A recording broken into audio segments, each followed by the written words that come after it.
Warahmatullahi wabarakatuh. Subhanallah, alhamdulillah, Allahu akbar. Rabbi shrah li sadri wa yassir li amri wahlul 'uqdatam min lisani yafqahu qawli. Pertamanya, marilah sama-sama kita memanjatkan setinggi kesyukuran kepada Allah Subhanahu wa taala kerana masih lagi memilih kita semua untuk bertemu Ramadan pada tahun ini. Mudah-mudahan kita menjadi orang yang bertakwa setelah selesai melakukan ibadah bulan Ramadan.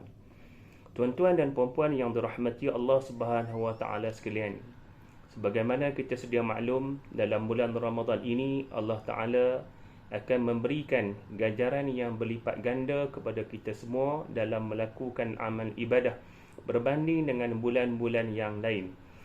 Dalam konteks ini, tuan-tuan dan puan-puan yang dirahmati Allah, saya ingin mengajak diri saya sendiri dan juga tuan-tuan semua untuk bersama-sama kita meningkatkan amal ibadah kita.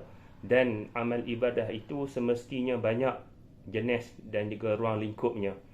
Walau bagaimanapun, dalam tazkirah yang ringkas 5 minit ini, saya ingin mengajak kita semua untuk melakukan dan memberikan keutamaan kepada ibadah zikir, yang mana ibadah zikir ini merujuk kepada menjaga sesuatu yang telah diketahui di dalam benak fikiran kita dengan cara mengingatinya ataupun dengan melafazkannya.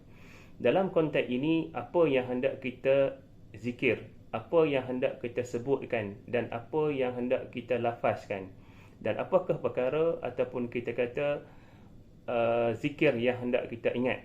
Maka dalam konteks ini, yang kita ingati itu ialah Allah Subhanahu wa taala, yang mana Allah Taala ini tidak ada sesuatu pun yang menyamai dengannya. Laisa kamitslihi syai' wa huwas samiul basir.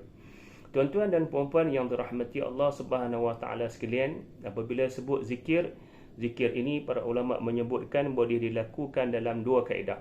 Yang pertama ialah zikir di dalam hati, maknanya kita mengingati Allah Subhanahu wa taala dalam qalbu kita. Allah, Allah, Allah dalam hati, dan dengan cara kita melafazkannya, iaitu Allah, Allah, Allah. Jadi kita mengingati Allah Ta'ala itu dalam qalbu kita tanpa melafazkan. Itu yang pertama. Yang kedua ialah kita mengingati Allah Subhanahu Wa Ta'ala dengan melafazkan sebutan Allah tadi. Jadi apabila kita sebut tentang zikir, maka semestinya kita perlu mengetahui apakah tujuan zikir. Yang pertama, tujuan zikir adalah untuk mendapatkan keredaan Allah. Itu yang pertama. Dan yang kedua, daripada zikir yang dilafazkan, yang dilakukan dan diamalkan itu dapat menerangi qalbu kita dan seterusnya mencapai ma'rifatullah, iaitu mengenal Allah Subhanahu wa taala.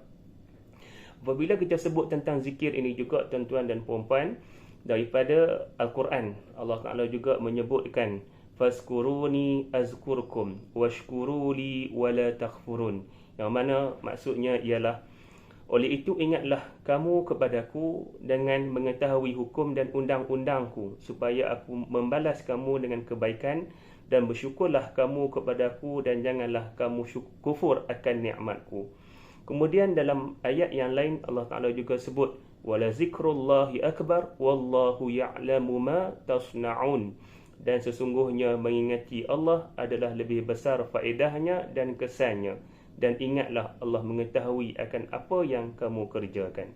Tuan-tuan dan puan-puan, saya juga ingin mengajak dan melihat hadis yang disebutkan oleh baginda Nabi SAW dan dicatatkan juga dalam kitab Al-Azkar, yang mana menyebutkan Nabi SAW menyatakan bahawa kalimatani khafifatani 'alal lisan saqilatani fil mizan habibatani ila rahman subhanallahi wa bihamdi subhanallahil azim, yang mana Nabi SAW menyatakan dua kalimah yang mudah diucapkan dengan lidah, berat di atas timbangan, dan dicintai Allah yang Maha Pengasih, iaitu Maha Suci Allah dan segala puji baginya, Maha Suci Allah yang Maha Agung. Justru tuan-tuan dan puan-puan, lafaz kalimah subhanallahi wa bihamdi subhanallahil azim ini boleh kita lakukan dalam keadaan bila-bila masa pun. Bila waktu yang kita lapang, bila waktu yang kita ada ruang, maka bersama-samalah kita melakukan zikir subhanallah wa bihamdih subhanallahil azim. Subhanallah wa bihamdih subhanallahil azim. Boleh dilakukan sebanyak 100 kali pada waktu pagi dan juga pada waktu malam hari lah, sekiranya kita ada kelapangan waktu. Mudah-mudahan dengan zikir yang ringkas tadi, ringan pada sudut lisannya dan berat pada sudut timbangannya di sisi Allah Ta'ala, mudah-mudahan kita dapat keridhaan Allah dan juga dapat menyucikan dan menerangi hati kita ataupun qalbu kita, seterusnya mencapai ma'rifatullah. Dan dalam bulan Ramadan ini Allah Ta'ala berikan sebaik-baik ganjaran kepada kita.